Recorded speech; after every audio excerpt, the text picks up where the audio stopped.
Gracias, Jacqueline. Confírmame si me escuchan bien, por favor. Perfecto. Vale, Sí, claro. pues inquietudes puedes plantear todas las que quieras, porque las vamos añadiendo. Realmente esta es una clase que es una clase de inquietudes precisamente. Estamos hablando de problemas que hay en la psicología que tienen que ver con la demostración de si la psicología es una ciencia o no es una ciencia. Entonces, estamos precisamente planteando todos los problemas y las inquietudes que se presentan a lo largo de la historia y a lo largo de la vida de lo que es esta ciencia o esta materia o este saber que es la psicología para poder posicionarse como ha querido posicionarse en el área de la salud. Eh, Inquietudes puedes plantear ahora mismo si tienes alguna pregunta específica. Si la podemos responder de una vez, pues lo haremos. De todas formas, alguien me dijo alguna vez que las respuestas pueden estar equivocadas, pero las preguntas nunca lo están. Entonces, se trata precisamente de aprender a hacernos preguntas. Esa es la filosofía. Preguntas acerca de si el conocimiento que tenemos o que decimos tener es verdadero o no es verdadero, porque a veces tenemos creencias que con el tiempo nos vamos dando cuenta de que no son así. Al principio se creía que la Tierra era plana, después se dieron cuenta de que la Tierra es redonda. Y en la humanidad ha habido muchos cuestionamientos acerca de muchas cosas y bueno, el cuestionamiento más grande, como lo planteamos la semana pasada, es acerca del origen de la vida, del origen del universo, del origen del cosmos, del origen nuestro, de por qué y para qué estamos aquí, de dónde venimos, para dónde vamos. Todas esas cuestiones son preguntas que se ha hecho la humanidad desde siempre, que nos seguimos haciendo y que por supuesto mientras no conozcamos la verdad absoluta, nos seguiremos haciendo. Por lo tanto, esta clase, problemas epistemológicos de la psicología, más que resolver dudas y resolver inquietudes, se trata de plantearlas. O sea, de que yo aprenda a preguntarme todo acerca de la validez de lo que sé, de lo que creo y de lo que conozco. Entonces, no sé, Jacqueline, si quieres plantear algo más específico acerca del tema, o si quieres que vayamos, o si alguien tiene una pregunta más, o si quieres le vamos dando marcha a la clase y van apuntando todas las inquietudes que les sigan surgiendo acerca de lo que estamos hablando. Ok, no, en el momento no tengo una pregunta como tal, pero sí me agradezco pues ese espacio, ese abanico que abres para algunas personas que de pronto en el transcurso de la clase quieran presentar su pregunta en el chat para así tenerlo en cuenta. Entonces agradecemos, ¿verdad? Muchísimo. Y yo leí hace algunos días algo referente a que un buen maestro es aquel que genera duda en sus alumnos. Entonces, eso es lo que más me llama la atención de esta clase. Entonces, la sala es suya, doctora Andrómeda, licenciada, bien pueda. Y compañeros, estamos abiertos para que entonces se abra el panorama de preguntas, para entonces en el transcurso de la clase, si nuestra licenciada sí lo tiene disponible, o al final, unos minuticos antes, se estarán dando respuestas. Bendiciones y la sala es toda suya, licenciada. Bueno, muchísimas gracias. Cuando puedas me abres la función de compartir pantallas, por favor me la habilitas. Eh, sí, un buen maestro es el que crea en sus alumnos inquietudes, dudas, y aparte de eso, que les da varios caminos para poder resolverlas o para poder meditar en esas inquietudes. Porque pues preguntas tenemos todos, pero las respuestas también, lo que pasa es que están ocultas en una parte más subconsciente de nuestra mente. Y bueno, ese subconsciente es uno de los tantos problemas filosóficos de la psicología. Vamos a hacer un pequeño repaso de lo que vimos la vez pasada, porque a mí me gusta que como ir refrescando un poquito lo que hemos hecho la semana anterior para no cogerlos así como tan fuera de base. Entonces, quiero hacerles un breve resumen o un breve repaso de las cosas que pudimos ver la vez pasada. Entre ellas estaba el significado de lo que es la epistemología, que venía del griego episteme, que es conocimiento o ciencia, y logos, que es un discurso razonable o un estudio acerca de alguna cosa.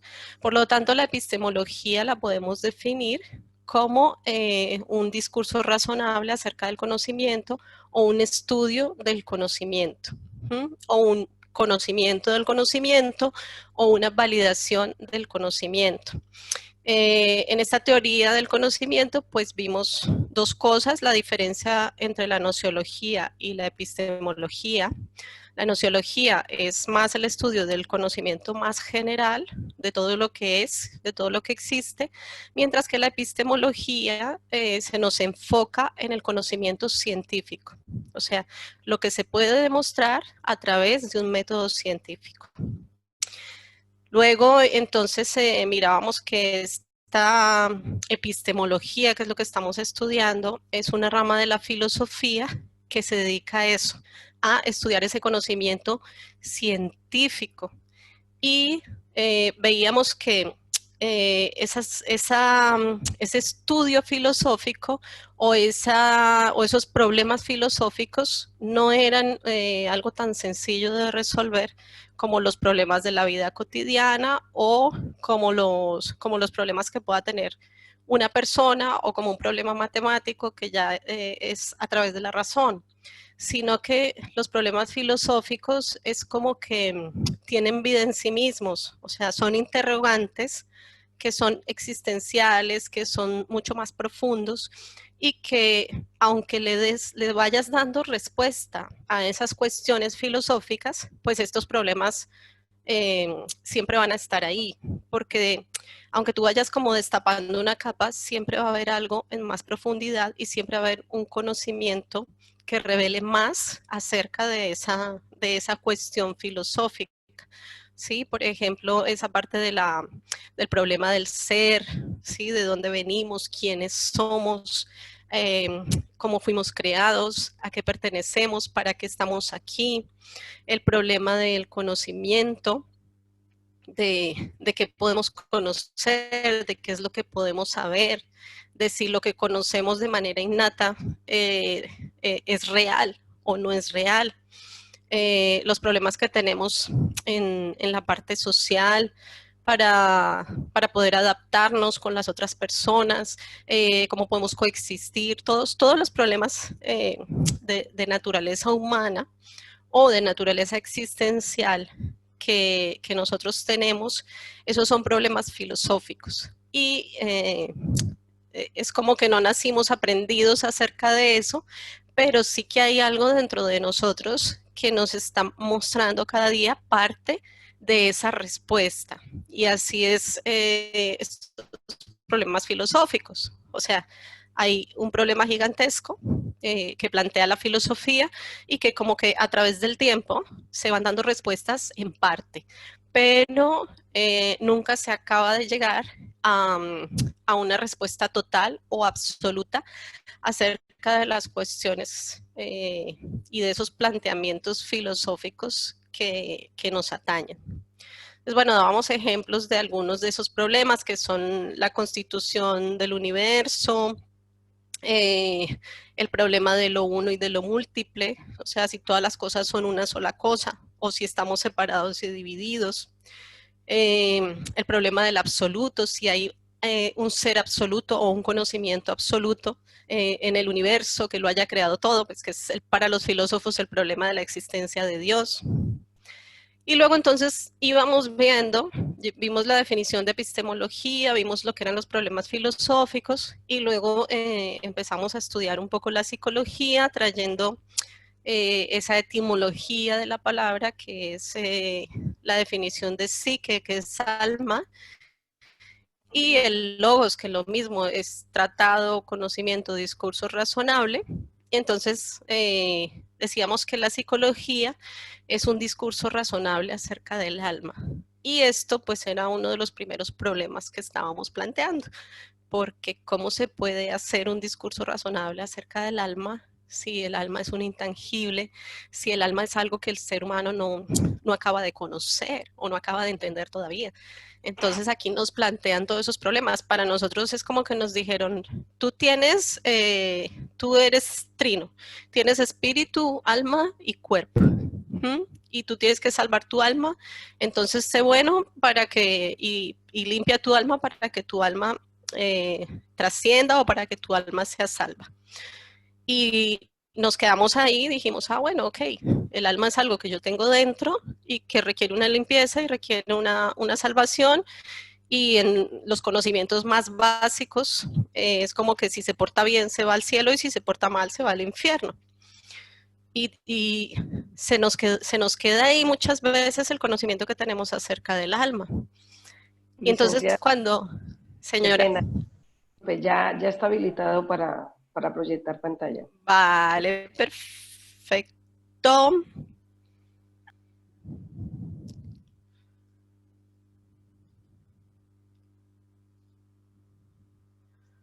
Ay, vamos. Entonces, bueno, se nos queda como corto porque podemos decir que el alma es muchísimo más que todas estas cosas, ¿sí? O sea, es muchísimo más de lo que tal vez nosotros hemos llegado a entender de ella.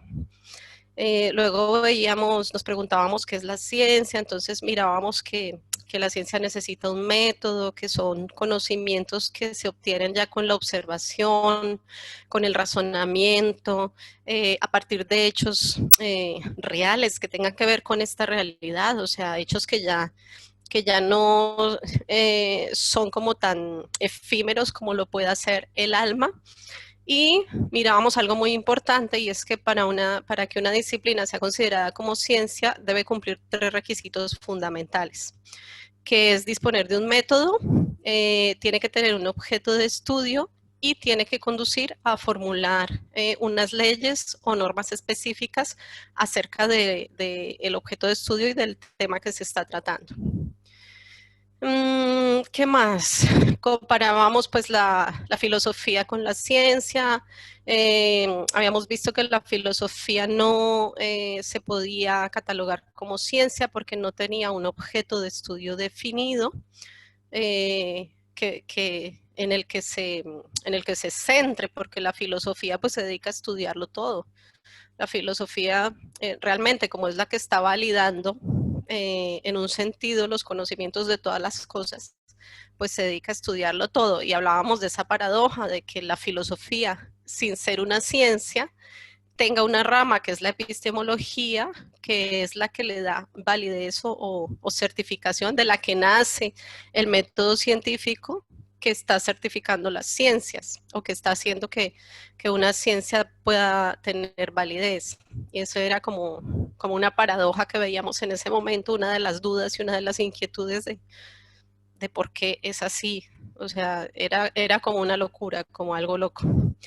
Mirábamos estudiando si la psicología es una ciencia, entonces miramos la definición que le dan ahora, que es como se centra más en estudiar los procesos mentales, el comportamiento, las conductas, las percepciones, la parte social que rodea al ser humano. Y entonces mirábamos que había tres procesos o tres dimensiones en las que la psicología se ocupa, que son los procesos cognitivos, o sea, aquellos que se dan en la mente o en el pensamiento, los procesos afectivos, que pues son los que ya determinan nuestras emociones, nuestros sentimientos, y los procesos de conducta en el que ya se ven, o sea, eso que ya es observable, ¿sí? Nuestros pensamientos no son observables, nuestros sentimientos, pues en sí tampoco, pero la conducta sí es algo que la psicología puede observar. Por lo tanto, al final, como la ciencia se tiene que basar en algo que sea observable y cuantificable, pues al final la psicología optó por tener como objeto de estudio ya no solo la parte cognitiva y afectiva, sino esa parte de la conducta, ¿sí? Porque ahí ya entonces puede decir, tengo el objeto de estudio claro y es uno de los requisitos para poder ubicarse como ciencia. Sin embargo, aunque ha conseguido ubicarse como ciencia, de todas maneras es problemática porque decíamos que los objetos de estudio de la psicología, bueno, sí, la conducta, el comportamiento, la parte cognitiva y la parte afectiva, pero es que en sus inicios estaba el alma. ¿M?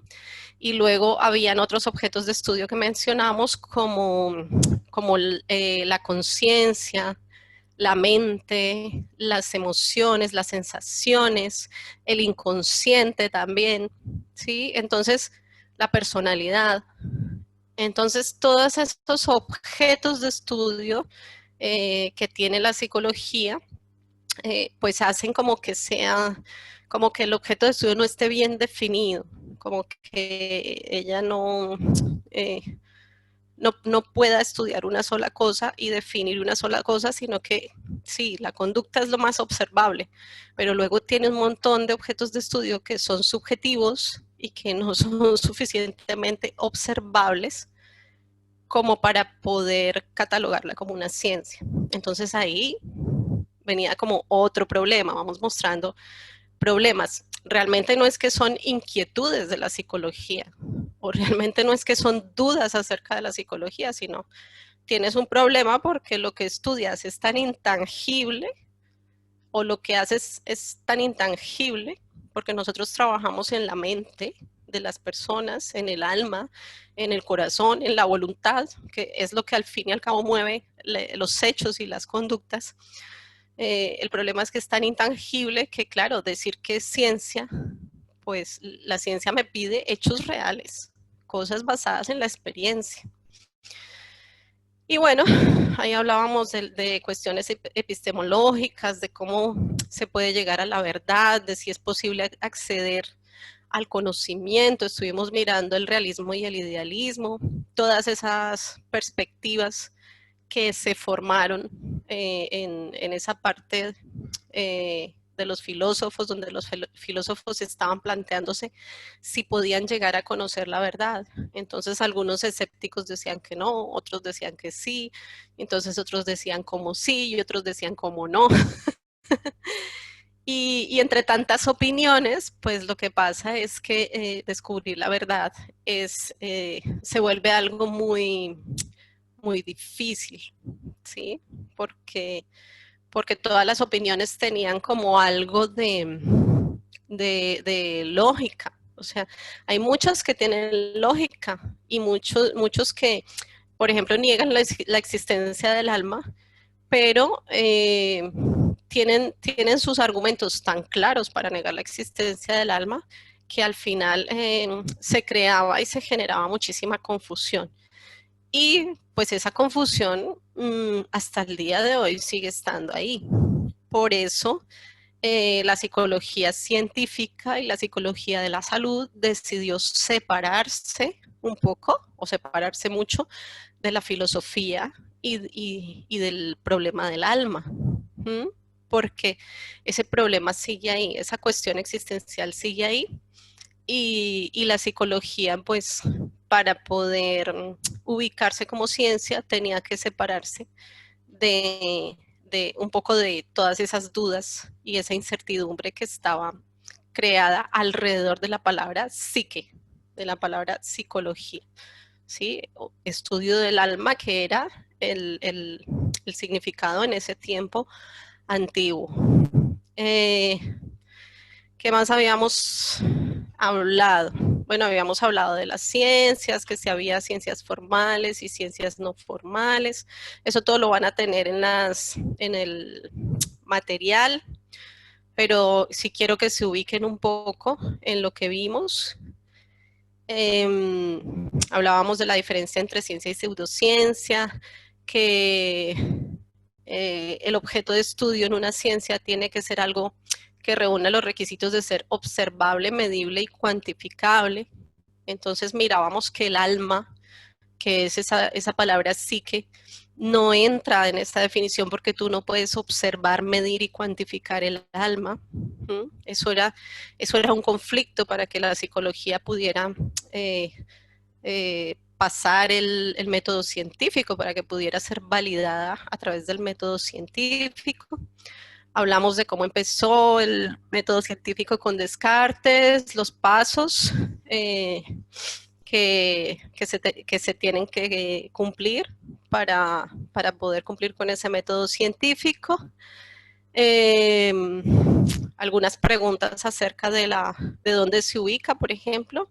En lo que quedamos fue en estos problemas, en estas preguntas que nos hicimos, si la psicología es una ciencia, si es una profesión, si es un saber, en qué ramas se ubica, si se ubican las ciencias sociales, si se ubican las ciencias naturales, si tiene relación con la filosofía, si no la tiene. Todas estas cuestiones fueron las que quedaron un poco ahí en el aire para esta clase de hoy. La verdad es que sí que generamos dudas, pero no hemos generado más dudas que las que ya existen. ¿Sí? Todas estas son dudas ya existentes acerca de la psicología. Entonces, no es que estemos generando dudas en la clase, sino que estamos estudiando las dudas que hay a través del tiempo. Lo que vamos a ver hoy es un poquito de historia de la psicología, que pues para estudiar los problemas epistemológicos, pues la historia de la psicología es algo como obligado, ¿no? O sea, claro que no vamos a estudiar toda la historia de la psicología en esta clase, en una clase de un diplomado, pero sí vamos a hacer como un breve repaso o un breve intento de poder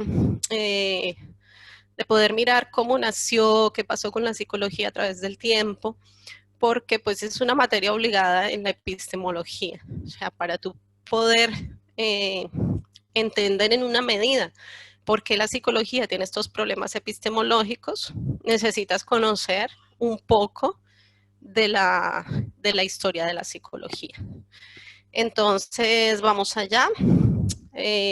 Vamos a mirar un poquito esta parte de la psicología en el pensamiento griego. Tampoco se trata de aprenderlo de arriba abajo, sino solamente de que podamos hacer un repaso viendo que dentro de la filosofía, como lo habíamos hablado en la clase pasada, la psicología ya estaba ahí, ya tenía un lugar, ya se estaban planteando cosas porque digamos que las preguntas filosóficas y existenciales de la filosofía griega y de estos filósofos griegos, pues eran prácticamente todas acerca del ser, acerca del alma, acerca del pensamiento humano, acerca del saber, acerca del conocimiento, acerca de los procesos mentales del ser humano, acerca de cómo el ser humano puede conocerse a sí mismo, conocer el universo. Entonces, todo esto, pues obviamente es muchísimo material para la psicología, porque la psicología precisamente dice que estudia las conductas y que estudia los comportamientos, pero esas conductas y esos comportamientos vienen del pensamiento de una persona y vienen de los sentimientos y de las emociones de la persona. Entonces, como todo se genera ahí, aunque haya ramas de la psicología que digan que no, y este es otro de los problemas epistemológicos, o sea, hay unos que dicen que todo se genera en el pensamiento y que la conducta es como un resultado de los pensamientos y de las emociones.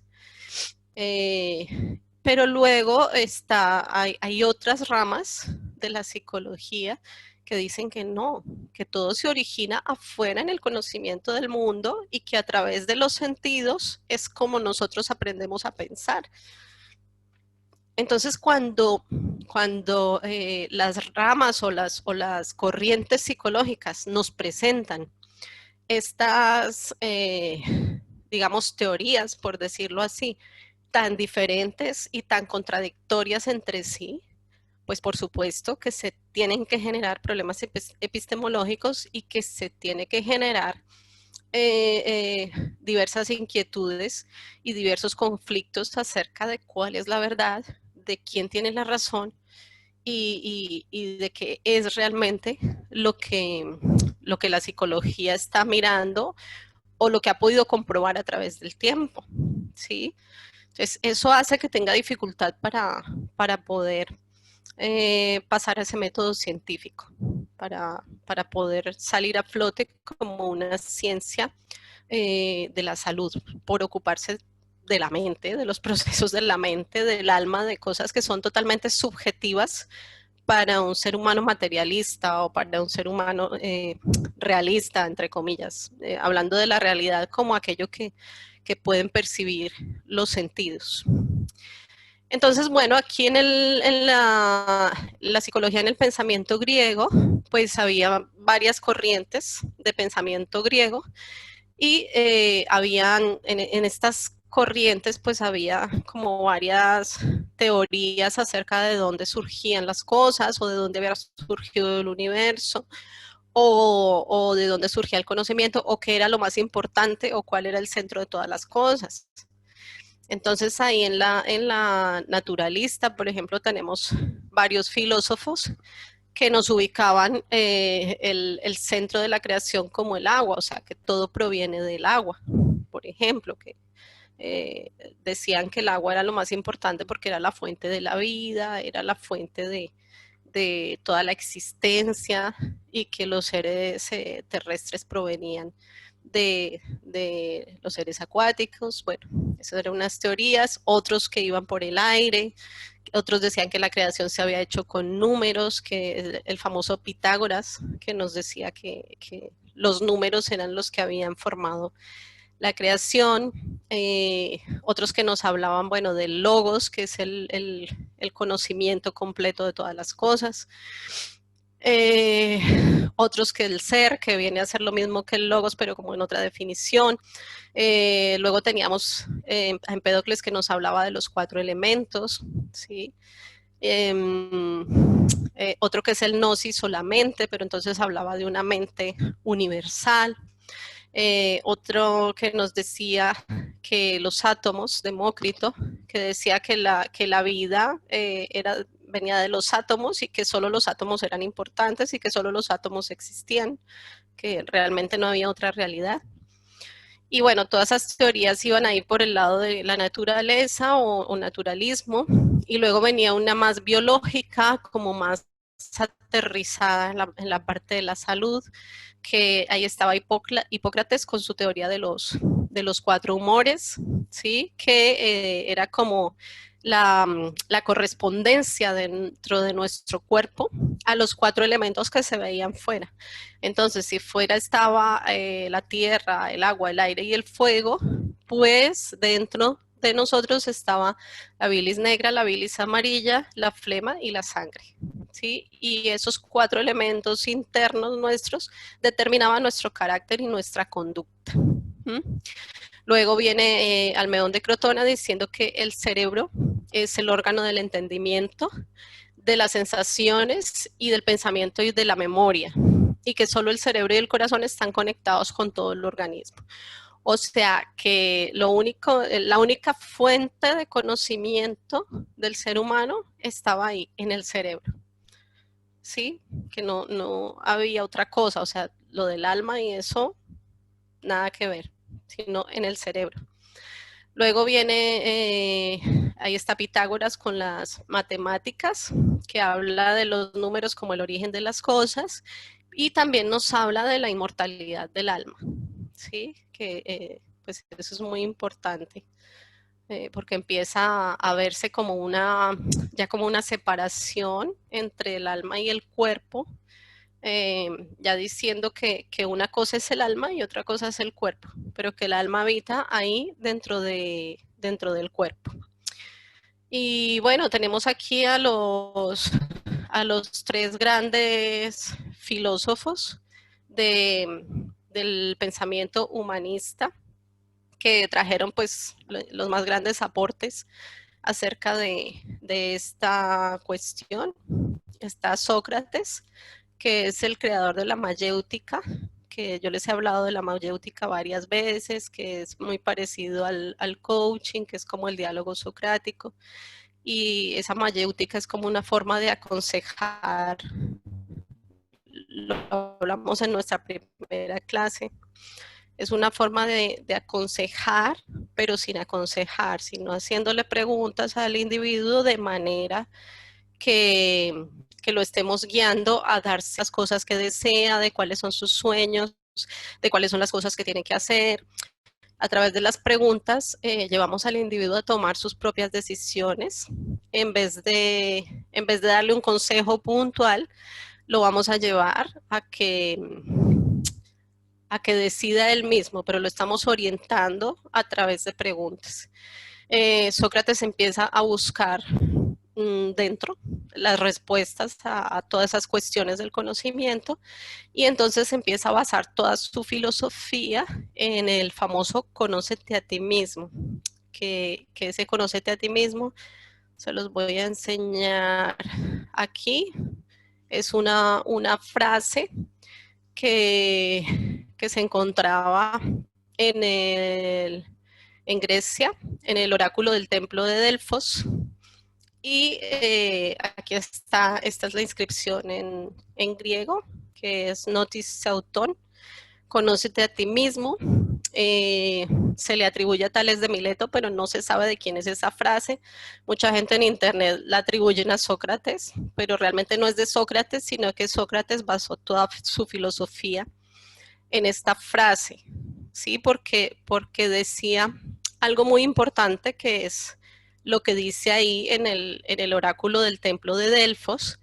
Dice, te lo advierto, quien quiera que fueras, o tú que deseas sondear los arcanos de la naturaleza, o sea, la persona que desea conocer, que si no hallas dentro de ti mismo aquello que buscas, tampoco podrás hallarlo afuera.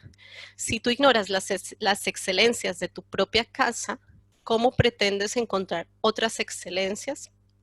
En ti se halla el tesoro de los tesoros, oh hombre.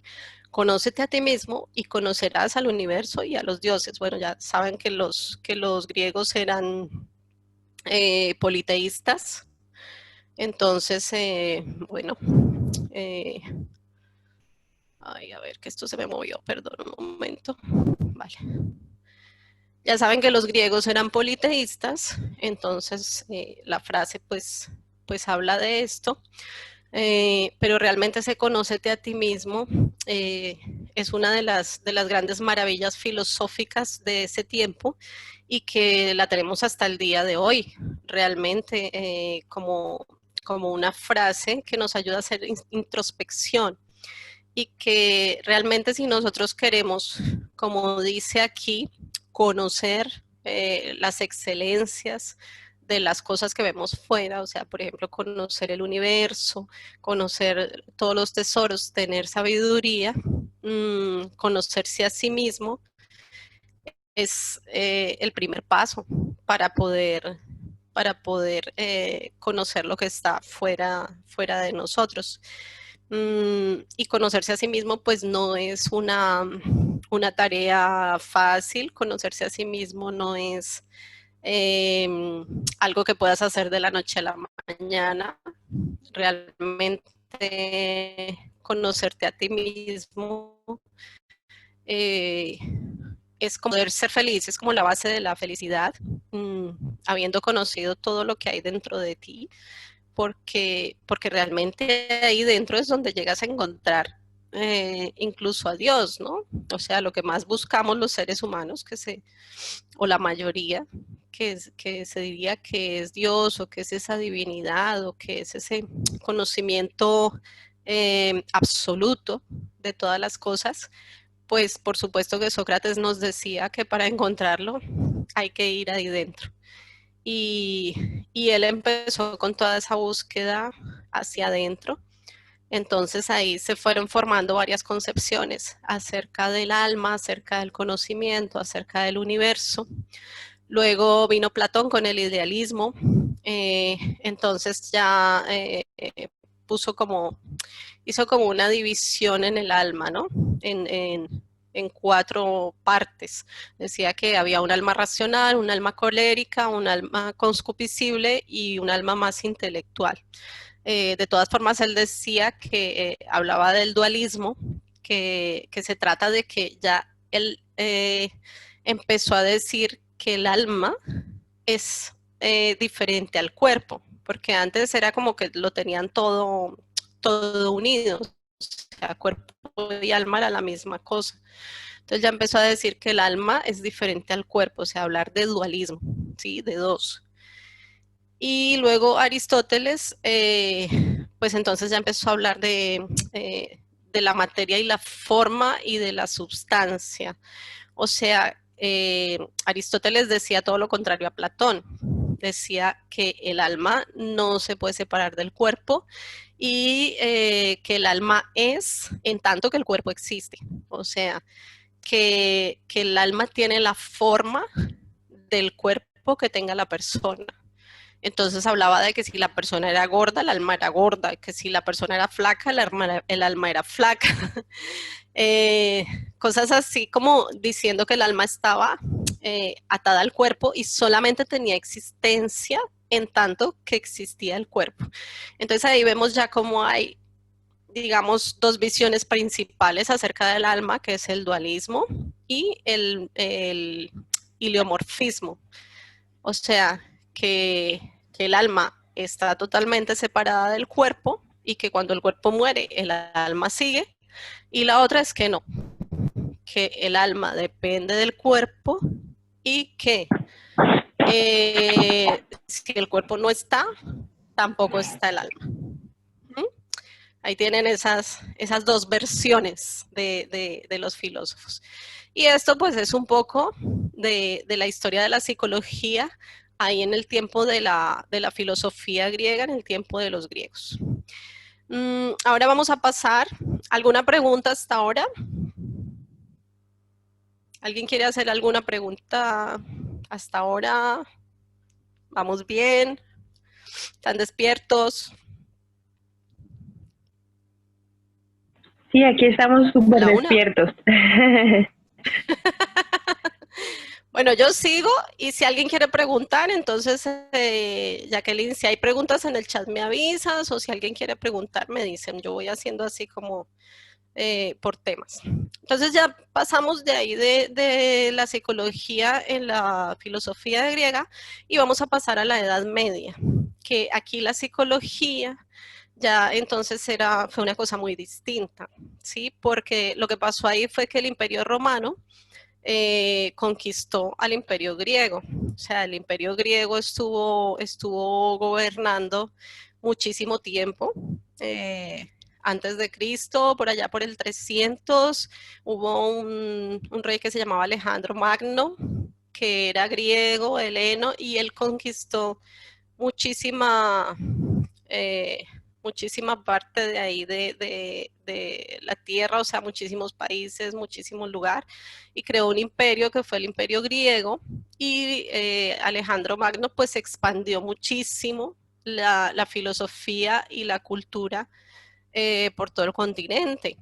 Pero luego, pues ya el imperio romano venció al imperio griego y se estableció y el imperio romano pues ya estaba ahí establecido en la época del Señor Jesús y ya cuando el Señor Jesús murió después, cuando pasó un tiempo, ustedes saben que se estableció el cristianismo.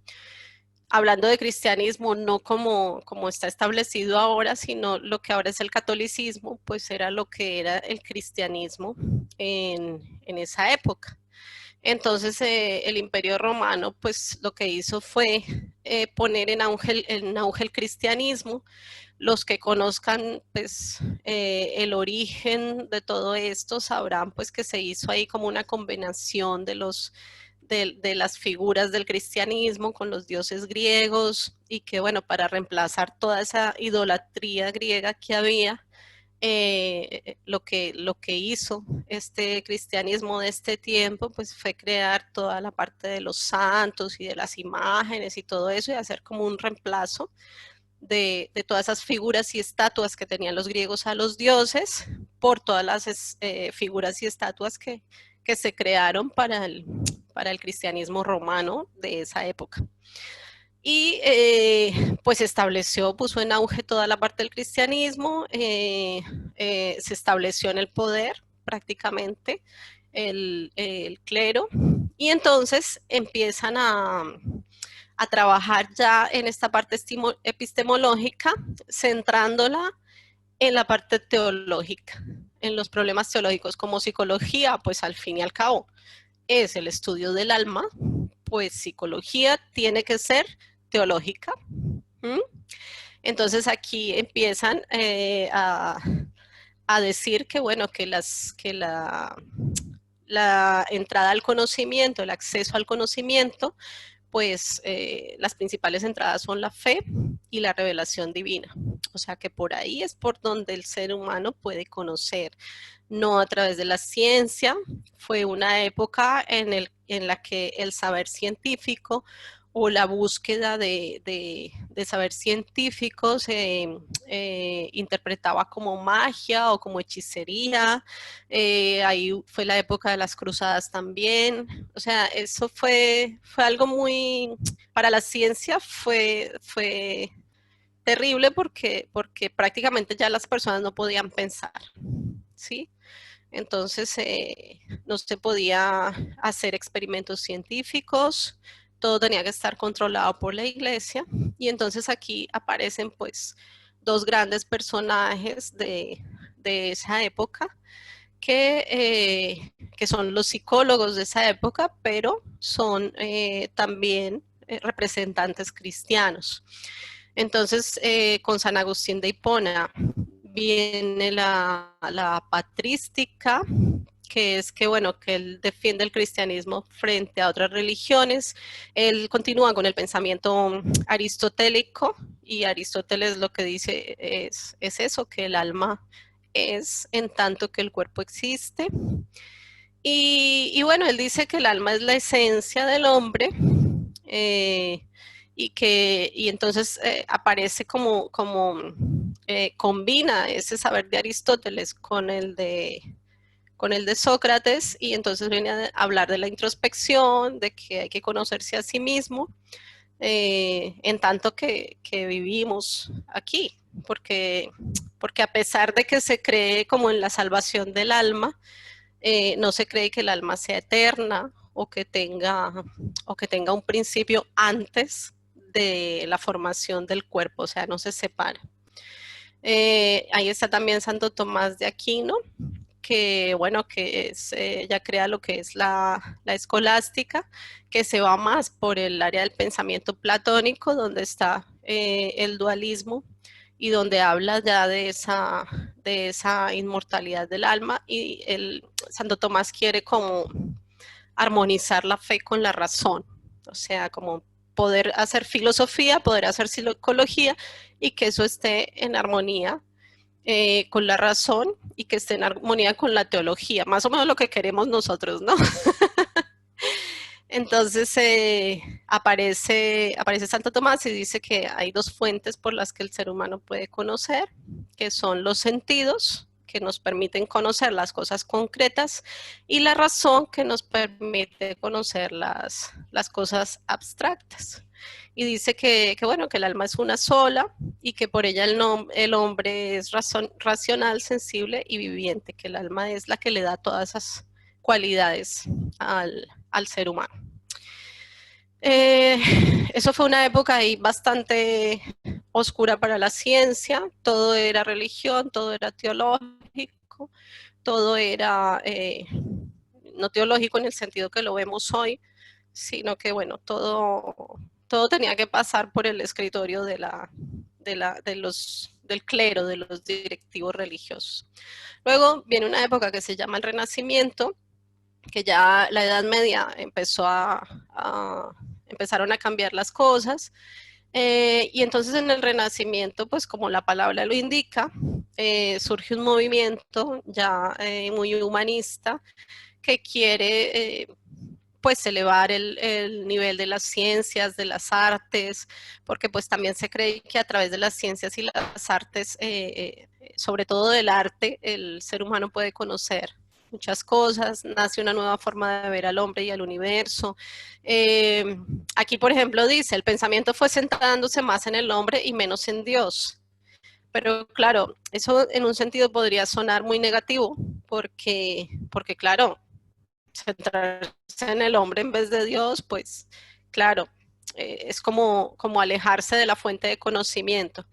Pero teniendo en cuenta que cuando aquí dicen se van centrando más en el hombre y menos en Dios, están hablando de ese cristianismo que le hizo tanto daño a la humanidad en el sentido de no haberle permitido crecer, de no haberle permitido desarrollar la mente, de no haberle permitido desarrollar las ciencias, las artes, la lectura, el conocimiento, porque, porque era un cristianismo que lo quería controlar todo. Entonces, es como que era un renacimiento diciendo, bueno, ya Dios dejémoslo ahí a un ladito, y a raíz de eso, como que se hizo la teología a un lado en las teorías del conocimiento, y entonces dijeron, bueno, vamos a centrarnos más en el ser humano, qué necesita el ser humano, cómo podemos volver a saber. Los filósofos volvieron otra vez a abordar los problemas de la psicología, o sea, ya los problemas de la psicología dejaron de ser teológicos como en la Edad Media para volver a ser filosóficos. Entonces ahí vemos cómo la psicología ha sido como movida de un lado para otro, ¿no? O sea, como si fuese un balón y estuviesen jugando con él. Primero los filósofos, que venga, que no, que si el alma, que si la existencia, que el alma es inmortal, que no lo es, que el alma se separa del cuerpo, que no se separa, que son uno solo, que si es la unidad o que si es la multiplicidad, que como tal. Y luego entonces le pasamos el balón a la, a la Edad Media, y entonces ya la psicología es una cuestión religiosa, es una cuestión de fe, es una cuestión de creencia, es una cuestión de Dios, el conocimiento está solo en Dios y no hay ninguna otra forma de conocer, y luego vienen y le pasan el balón otra vez a los filósofos. Entonces, la psicología ha tenido todos esos conflictos a través del tiempo, porque el ser humano no ha sabido dónde ubicarla. ¿Mm? Y bueno, en este tiempo le llaman renacimiento por eso, porque nacen nuevamente las artes y las ciencias, nace nuevamente la libertad de empezar a pensar, aunque bueno, todavía la sociedad pues era muy machista, todavía se tenían mucho retraso en todos los conocimientos, o sea, se tenían siglos de haber pasado por no tener libros. Por ejemplo, se habían destruido muchos libros. La biblioteca que había en Alejandría, en el tiempo de Alejandro Magno, también fue destruida.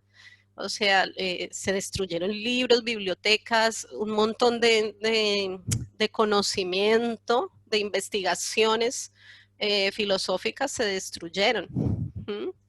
Entonces, esto para ellos, para los amantes del conocimiento, de la ciencia y de la filosofía, pues era como un renacer.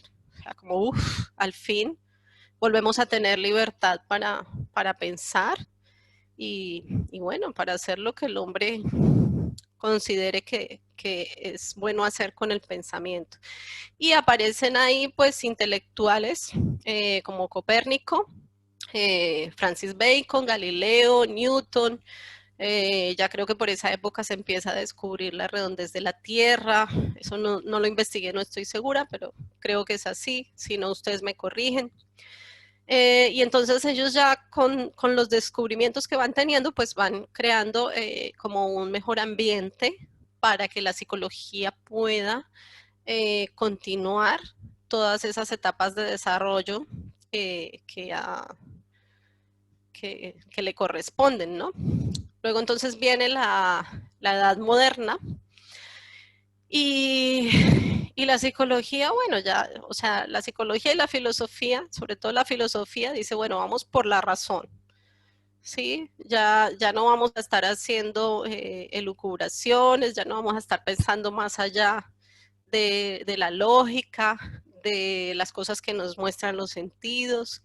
Vamos a mirar en la razón. Entonces ya empiezan a hacer ciencia de otra manera, donde ya se dice, bueno, las matemáticas, por ejemplo, que ya era una ciencia formal y que tiene... que es una ciencia que tiene un grado de exactitud impresionante, o sea, no se podría decir que el 100%, pero sí el 99,99999% de exactitud, porque en las matemáticas todavía sigue habiendo números inexactos, pero es la ciencia más exacta que hay. Entonces ya en esa ciencia tan exacta y en la experimentación, o sea, en el poder, en la observación de cómo ocurren los fenómenos, de cómo suceden las cosas, de cómo piensa el ser humano, de cómo se comporta, ahí ya entonces se empiezan a basar el conocimiento en esas cosas. O sea, ya no dicen, voy a pensar y a que se me ocurra algo y lo digo, ¿sí? Que era lo que hacían los filósofos, o sea, hacían introspección, entendían algo dentro de ellos y decían, esto es así. Y eso pues ya lo dejaron atrás y dijeron, no, vamos a hacer algo que sea razonable. Entonces ahí esto terminó pues generando la creación de un método científico que bueno, que se hizo a partir de Descartes, que fue el que les expliqué la clase pasada, que fue el que dio las primeras bases reales del método científico. Él fue considerado el primer filósofo de la modernidad, sin embargo, él no sacó a Dios del conocimiento, sino que dijo, con excepción de Dios y de la mente racional, toda realidad es física y puede ser explicada por medio de relaciones mecánicas. O sea, dijo, a Dios, no dijo Dios no existe, dijo, a Dios no lo podemos explicar. Y a la mente racional, que es la forma en que nosotros pensamos o cómo tenemos información ahí dentro sin supuestamente haberla aprendido, eso no lo podemos explicar. ¿Sí? Eso está como fuera del alcance de la explicación científica.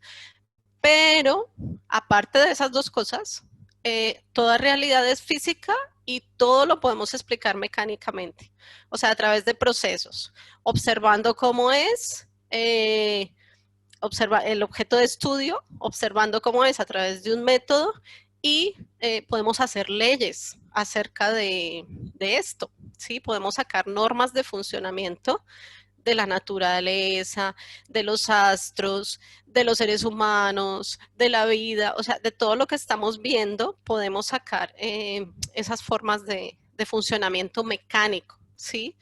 Por ejemplo, cuando dicen, nos enseñan en biología, el hombre nace, crece, se reproduce y muere. ¿Mm? Eso es un ciclo. Y eso es físico y eso está calculado y explicado mecánicamente hablando. Y todas las vidas y todas las existencias se repite, se repite, se repite. Entonces eso es una norma biológica. Biológicamente está demostrado a través del método científico que el ser humano nace, crece, se reproduce y muere. ¿Mm? Eso es una ley. Y así empieza la ciencia a estudiar todas las cosas a través del método científico y empieza a formular todas estas leyes que ahora tenemos, ¿sí?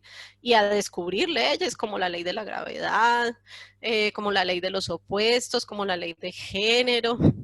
Sí, hasta nosotros espiritualmente tenemos leyes como la de la siembra y la cosecha, como la de correspondencia. Es magnífico porque, bueno, todo está ahí porque Dios lo ha hecho, pero el hombre va descubriendo esas cosas y descubrirlas a través del conocimiento divino es maravilloso, y que el hombre descubra todas esas cosas por otras vías, tal vez sin haber contado con Dios, pues también uno se queda asombrado de que eso pase, ¿no?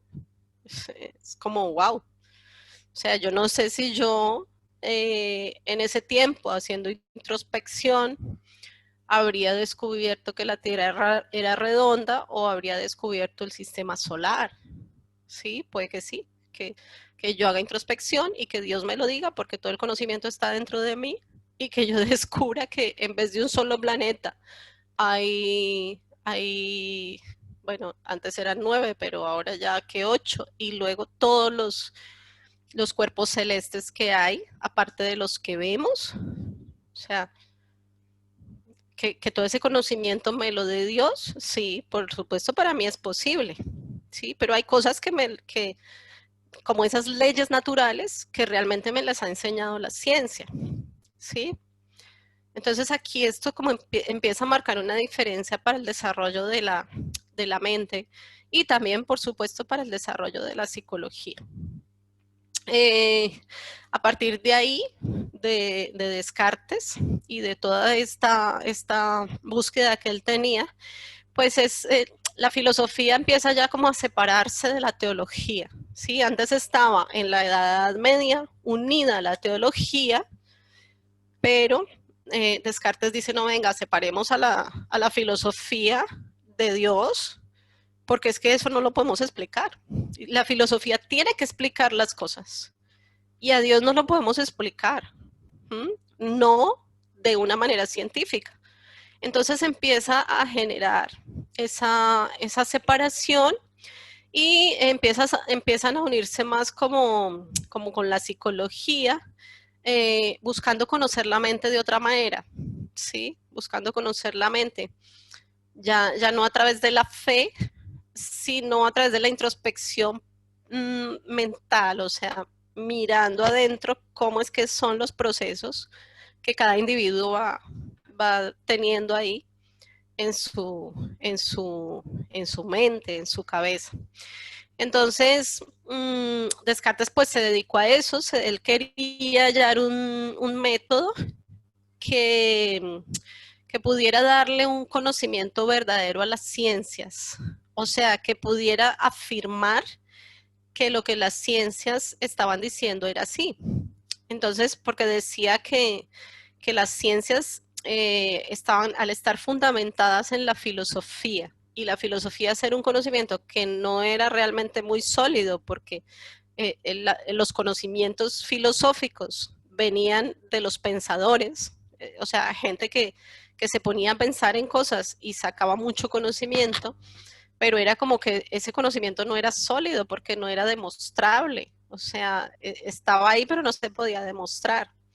Y se había unido demasiado a la religión, entonces a la filosofía ya ni siquiera le decían filosofía griega, sino filosofía escolástica, ¿sí? Porque ya se había pasado de los griegos a los romanos y la filosofía se había convertido en religión. Entonces decía que la filosofía no podía proporcionar esos juicios verdaderos. Entonces, lo que hizo Descartes fue decir, bueno, tenemos que crear un método por el que podamos realmente validar el conocimiento de manera científica. Y ahí es cuando él crea el método científico.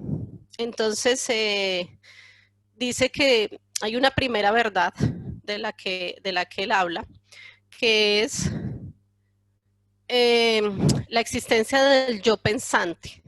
O sea, la idea es que yo puedo dudar de todo, de todas las cosas puedo dudar, y de hecho debo dudar de todo si yo quiero aprender algo, pero de lo único que yo no puedo dudar es de que estoy pensando. Porque claro, si yo empiezo a dudar de ciertas cosas, empiezo a pensar y no puedo dudar de que estoy pensando.